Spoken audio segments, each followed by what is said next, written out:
and Teens TV show. I'm your host, Patricia Trim. And today I have a very special guest. And she will be talking about women. And you know, women are the most greatest factor of the world. Women bring forth children. Women make great men become great heroes. And they do a lot of things. And our guest will be telling us how they created inventors and the different projects that women has accomplished to make our lives and our future generation lives wonderful. She is no other than the news director of WBLS, Miss Ann Tripp. Miss Tripp is going to give us full information of history of women. So women, sit back, relax, and just enjoy and know who you are and know that you are a special person, because we will be telling you about great women who have made history, and you too can do the same.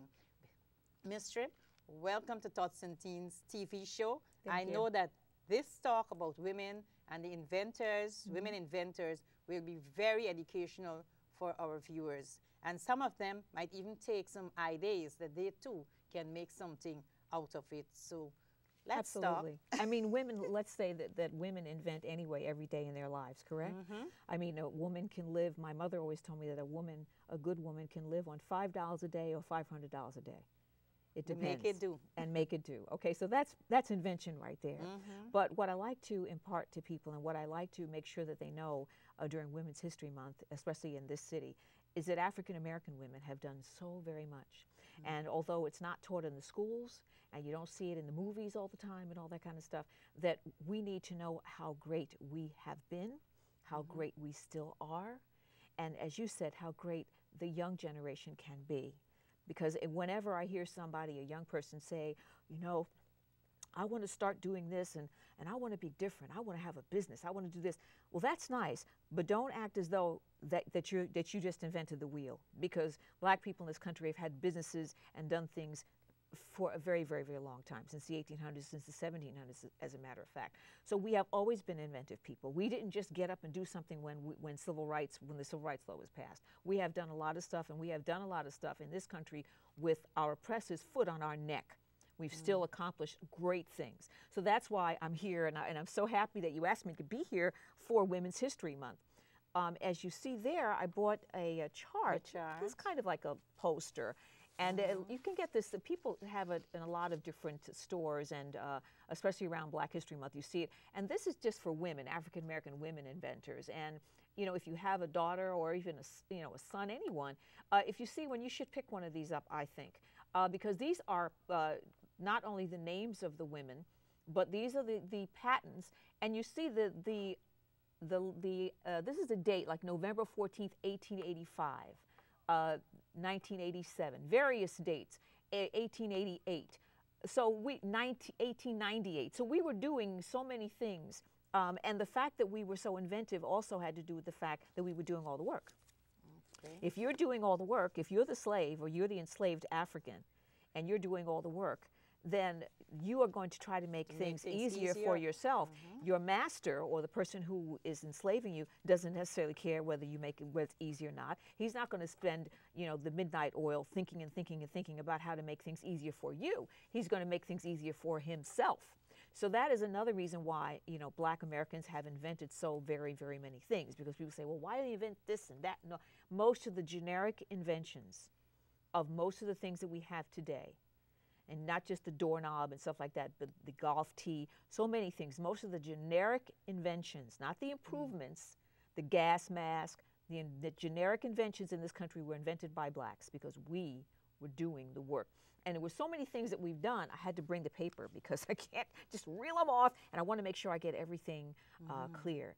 And I know you asked me before we got on the air about the Old West. Yes, and the Old West. Yeah, and I just want to tell you a couple of things about that. There was Stagecoach Mary. There really was a Stagecoach Mary. But Stagecoach Mary wasn't one of these blonde women that you see in the movies, you know, these. Because that is all we know about. Absolutely, because that's how it's presented to us. But Stagecoach Mary was a rather substantially built black woman, and she delivered the mail. And she had on horseback, you know, and she did that, but she was very smart with her money. And she, in the town that she lived in the West, she also had a laundry. and she would do, you know, the shirts and everything. And one of her best friends was Wild Bill Hickok, the great, very, very powerful gunslinger. And so nobody messed with her because she knew all the gunslingers. She did their laundry, and she had a very successful laundry. So she did the post office and she did the laundry. And that was Stagecoach Mary. That is a true story. And on this coast, on the East Coast, in that kind of period, there were the first French and Indian War, and then there was the second French and Indian War, and that was in Florida. There was a great deal of racial mixing and cohabitation, pretty much, between African Americans and the Seminole tribe of Florida. They were perhaps one of the more welcoming tribes, and to this day, if you look at Seminoles, you can see the African strain in their features. You know, they really did, a lot of them did really mix with us. Well, the second French and Indian War was started because the chief had a black wife. She was an escaped enslaved woman, and she escaped to the tribe, and he married her. Smart guy. But she was out picking berries or whatever she was doing one day, and the white slavers, the slave catchers, caught her, and they captured her, and they were going to bring her back to her owner. Well, the Indians, the chief said, "Oh no, that's my wife," and he marched over to the fort, and he said, "That's my wife. I want my wife back." And they were like, "No, she's a slave. She's a slave." Well, that's what started the French and Indian War. Nobody ever knows that a war was started over a black woman. Or when we talk about wars started over women, we talk about Helen of Troy. Well, there are also, you know, black women who people cared enough about to fight for. And that is not even in history. Yes, and that, and you can look that up. That's the second French and Indian War, and that was started over a black woman. By the way, he did get his wife back. He did get his wife back. But we're going to fast forward a little bit, and I know I talked a little bit the last show about the first black graduate nurse, but there are so many people, African American women, Caribbean American women, who go into nursing. My mother was one. My mother was a registered nurse. And I think, you know, they know, maybe they don't, maybe they do not. But I think it's important that they know that Mary Elizabeth Mahoney was the very first black graduate nurse in the United States, and that was 1879. And most time they talk about Florence Nightingale, who we thought that she was the only. Truly. And we're not taking anything away from Florence Nightingale. But we are saying that when you have to accomplish something with your oppressor's foot on your neck, it's much more difficult to do that than if you're just going around willy-nilly and you're able to do it because whatever. But if you have a second stone around your neck, your color, which makes it very difficult to do things, then you have to, I think, really big up and really acknowledge the people who did that without, who did that despite. And that's the story of our story in this country. And that was Mary Mahoney. The Nurses Association gives a Mary Mahoney Medal, I think twice a year, it says. Yes, so the American Nurses Association, to honor her. And she was born in Boston, up in Roxbury, and she was a maid in the hospital. She was a maid, and she wanted to become a nurse. And she entered the program with a bunch of women, and in the end, there were, I think, 5 or 3 people left in the program, white ladies and her, and she got her nursing degree. And there were hospitals who didn't want to employ her and all that, but she kept on keeping on, and she did gain employment, and you know, she made the mark for everyone. And we're talking about 1879. And again, when young people say, "Oh, they don't want me because I'm black and I can't do anything," blah blah. Yes, you can. Yes, you can, because it was worse then than it is now, and things were done. So you know you can. I wanted to talk too about Maggie Lena Walker. Now, she was the first black woman to be a bank president, and that was like in Virginia. She founded the Penny Savings Bank in Richmond, Virginia. And you know, a woman very, very much involved in civil rights and also rights for women. And she thought that everyone, black. What's her name? Maggie Walker. Maggie Lena Walker. And she was born in 1865. She died in 1934. And she was the first black female bank president. And that was in 1903 is when she got the Penny Savings Bank. That's when she founded the Penny Savings Bank. So, I mean, we are such wonderful women, and we have such a wonderful legacy. Just in 2007, the Daily Challenge did the obituary on this woman. This is Jane Bolin. You can see her. Jane Bolin. Now, Jane Bolin was the first black female judge in the United States, the first black female judge, and that was in 1939 that she got the post. She was a family court judge, Jane Bolin. And she wasn't only just the first black woman assigned to the bench, she was also the first African-American woman to graduate from Yale Law School. So she was, and her father, his name was Gaius Bolin. What a name. It was really an ancient type of name, like a Roman name, Gaius. His name was Gaius Bolin. And he was an attorney. German? He graduated from, it's more of a Romanesque name, Gaius. But he graduated from Williams College, which is an exclusive college. He was the first black person to graduate from there. He was an attorney. And that was her father. And she only died in 2007. She was 98 years old when she died in 2007. And they did her obit in the Daily Challenge, the black newspaper, the local black newspaper here, the only daily black newspaper in the whole city of New York, the Daily Challenge. So I wanted to also mention about her. Of course, in aviation, we have Bessie Coleman. And Bessie Coleman was the first black female to fly a plane. She tried to go to flying school in this country, but they wouldn't take her. So she went to Europe, and she was trained in France, and that's where they let her, you know, become the woman she was going to become. She came back to the United States, and she did flying exhibitions. She wanted to get more young black people involved in flying. She would get these fields, and she would do all this stunt work and everything.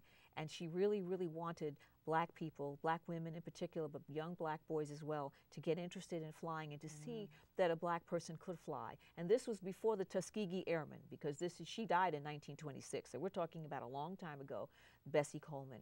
She unfortunately did die in one of those exhibitions. Her plane went down. But she was thrown from the cockpit of the plane. That was in Jacksonville, Florida. But it takes nothing away from what she did in such an early age. She was in her 30s when she died. Oh, so she was quite an accomplished young woman, quite an accomplished young woman. So did you want to ask me about anything else? Yes, I see that we have some names here that I would like to. I know the ironing board, and I think we did talk about the ironing board, but it was that was Sarah Good, I think. You know, to see when you look at the ironing board, you know this was because of the stress that they had to go through. So she had to try to make life much more easy. And sometimes we have some young people who think a little bit of stress and they give up. They crack up, yes. They can't, and to they see can't that take out it. of these stress and out of these experience, she became the inventor for the ironing board. I see we have here too Henrietta Bradbury for the bed rack. Could you say something about the bed rack? Well, these are, again, generic inventions. So I didn't exactly know what that is because I don't have a diagram, but some of the diagrams you can see on the bottom. But you have a clothes wringer, for instance. You have a portable receptacle, a digital toaster. Now, a digital toaster, of course, that was invented in 1987. Ruane Jeter, she has the patent for that. So that's really recent. A napkin pocket, a sanitary belt with moisture-proof, you know, stuff that you need at that time of the month, a pastry fork. You know, so again, if you look down the list of the things, a tissue tote, ear clips, these are things that we need and we use as women, but that men also use. Men also use a lot of these things. So again, we as a people, our black men invented so many things. I could go on ad nauseum about how many things black men have invented. But I want people to know this month, during March, that black women have also invented a lot of things that have made all of our lives easier. So if you invent the first ironing board, for instance, and then someone comes along 20, maybe 30, maybe 40 years later and invents a little cuter gadget to make it maybe pop up quicker or something like that, that's a good thing, but they didn't invent the beginning. You see what I'm saying? It wasn't the germ of the idea was not theirs. They're making an improvement on something that was already invented. And that's what I want people to know, how inventive we are as a people and how brilliant we are. We do so many things. A lot of people ask me about the old towns. If you saw the movie Rosewood, I don't know if you saw it, a John Singleton movie, it was about a real town in Florida called Rosewood, which was a black town.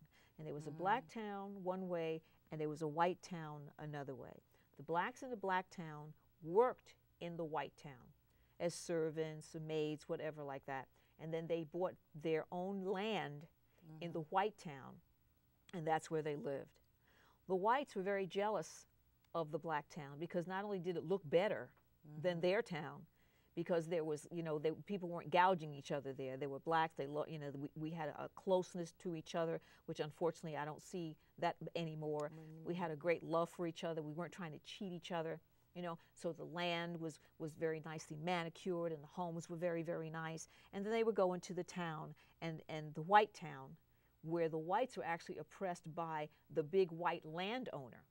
So they were not being treated well. They were being mistreated financially by the white landowner of that area. You know, they didn't have really as good as the blacks, and they knew it.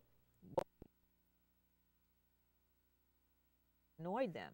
And it only took a lie by a white female who claimed that a black man raped her, but it turned out that her white boyfriend raped her. She was married, and she was having an affair with another white man. And she wanted to leave her husband for this white man, and he kind of beat her up and said, you know, I don't want you, you must be out of your mind, and he left. And when her husband came home, he said, what happened? And she didn't know what to say, so she said that a black man did it. And what happened was that ended up in the destruction of Rosewood, because the whites were dying to have an excuse to go into that town anyway. So they went over Rosewood and they burned everything to the ground, and they murdered so many black people. Most of the people in town were murdered brutally, and that included women who were lynched. Their babies were cut out of their abdomens.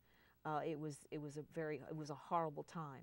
There were some little children, help of a couple of adults, and one of those children, a young boy, came back years later and sued for reparations for the town, and he was given some money. Wasn't nearly worth what the land is worth now. But that was Rosewood. I'm mentioning that because a lot of people don't know that there were many black towns in this country, that a lot of blacks, after freedom, they really didn't want to live necessarily with whites. They wanted to live away from them. They didn't mind working for them to make money, but they didn't want to live with them and go through the prejudice and the feeling. They wanted their own land, and they bought a lot of land. And there was another town in Florida, and that town was the birthplace of Zora Neale Hurston. And Zora Neale Hurston was an author. And what made her interesting, but also reviled by some black authors who were a little snooty about it, she wrote her books in the vernacular of the people, the Southern people. She wrote the way they speak, as though if someone was writing from the Caribbean, if they wrote in patois. Because they want people to hear the beauty of how that's spoken. So she did that with the Southern language. She wrote her books, her novels were written in the Southern language. Just the way if they clipped the word and didn't put the D in there or the T, that's how she wrote it, because that's how they pronounced it. And a lot of writers of her time thought, well, you know, why do you write that ignorant stuff? Why don't you just write, you know, English, you know? And she said, no, I want to talk about the people, and this is how the people speak where I come from. What's interesting about her town, and the name of the town escapes me, and I'm sorry, was that town, they would not let any white people buy property there.